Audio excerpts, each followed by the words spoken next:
Stade Pierre-Mauroy, le match de Ligue 1 Lille-Rennes a été très animé.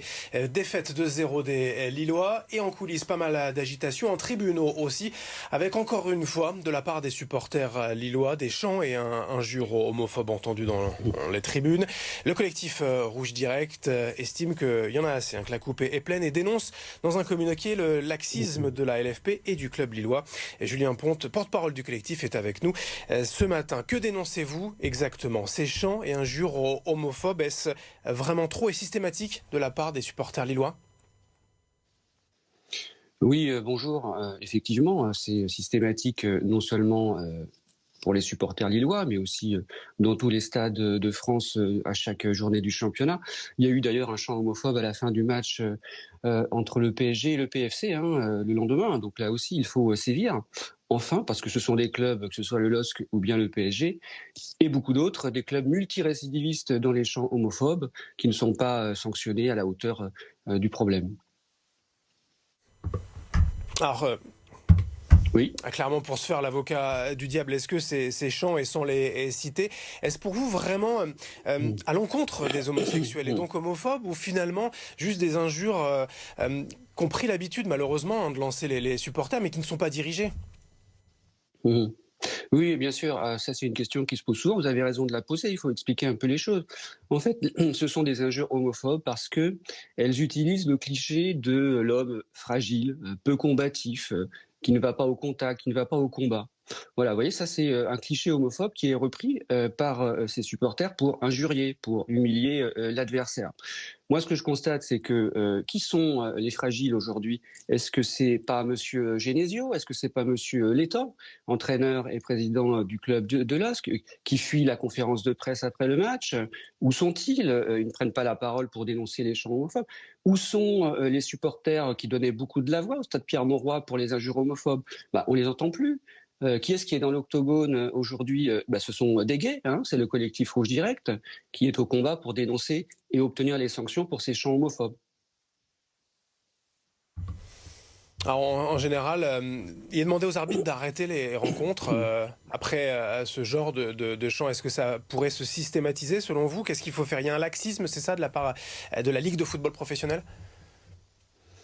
C'est pas selon moi, vous voyez, c'est quelque chose qui est archi connu. Il y a une hypocrisie qui n'est plus vraiment tenable. Tout le monde sait que les chants homophobes, on les entend à chaque fois dans tous les stades de France, que ce soit dans le championnat de France professionnel ou amateur. Tout le monde le sait. On sait aussi que le travail de prévention de la Ligue est nul, nullissime. D'ailleurs, les chants homophobes, on n'en a jamais entendu autant dans les stades de foot du championnat de France. Donc là, il faut passer à la sanction et aux arrêts de match. Les arrêts de match sont prévus par un protocole de la FIFA, donc il faut aussi passer aux arrêts de match. On aimerait bien entendre la ministre des Sports, Marina Ferrari. On est un peu inquiet, on n'a pas de nouvelles. Il faudrait peut-être qu'elle se positionne contre ces chants homophobes systématiques dans le football. Toutes ses prédécesseuses avaient appelé à la tolérance zéro contre l'homophobie dans le football. Donc que fait la Ligue de football? Pourquoi est-ce que la Ligue de football professionnelle ne condamne toujours pas ces chants homophobes qui ont été rapportés par tous les médias présents au stade Pierre-Mauroy? Il y a un silence assourdissant aussi de la part du gouvernement sur cette question. Marina Ferrari, la ministre des Sports, doit prendre la parole. On aimerait bien la rencontrer. Alors, pour parler du LOSC indirectement, le club avait lancé il y a quelques temps une plateforme de signalement assez inédit, assez intéressant sur le papier, mais pour vous, c'est pas suffisant? La preuve que non, la preuve que non.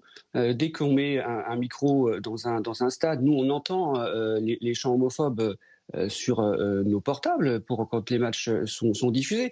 Là, il y a eu un concours de circonstances samedi soir au stade Pierre-Mauroy, c'est que les DVE, les ultras Dog Virage Est, qui étaient présents dans le stade alors qu'ils n'auraient jamais dû être présents dans le stade, mais apparemment il y a des connivences entre la présidence du LOSC et ces ultras qui sont très décriés.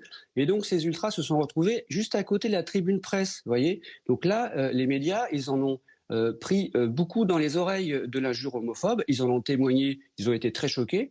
Ils en ont témoigné directement. Genesio ou Létang, ils ont fui les médias, ils ont refusé de s'expliquer. Mais enfin, ils ne rendent jamais de compte, ces gens-là. Ils ne se rendent pas compte que les clubs sont responsables des agissements de leurs supporters. C'est la loi qui veut ça. Donc, alors ce que vous réclamez, c'est des sanctions contre le club et peut-être pas des sanctions financières, mais des sanctions sportives, aller directement enlever des points, punir indirectement les joueurs. Nous, ce qu'on demande, c'est l'application du règlement de la LFP qui prévoit de sanctionner les clubs. On réunit la commission de discipline et puis on prend le barème qui est prévu par le règlement de la LFP qui prévoit des retraits de points. Parce que les amendes qui ne sont pas dissuasives ou bien des fermetures partielles de tribunes et tout avec sursis, non, ça ne suffit pas, on le voit bien. Là, il faut passer au retrait de points ferme, comme ça a été le cas pour des incidents racistes contre le club d'Amiens. Voilà, il faut que la commission de discipline se positionne très rapidement, que la ministre rappelle l'objectif de tolérance zéro et que le club soit sanctionné. On demande que l'application du règlement et le respect des LGBT. Enfin, il n'y a rien de plus normal. Merci encore Julien Pont, porte-parole du collectif Rouge Direct. Vous êtes lanceur d'alerte contre l'homophobie dans le football et le sport en général. Merci d'avoir été avec nous ce matin.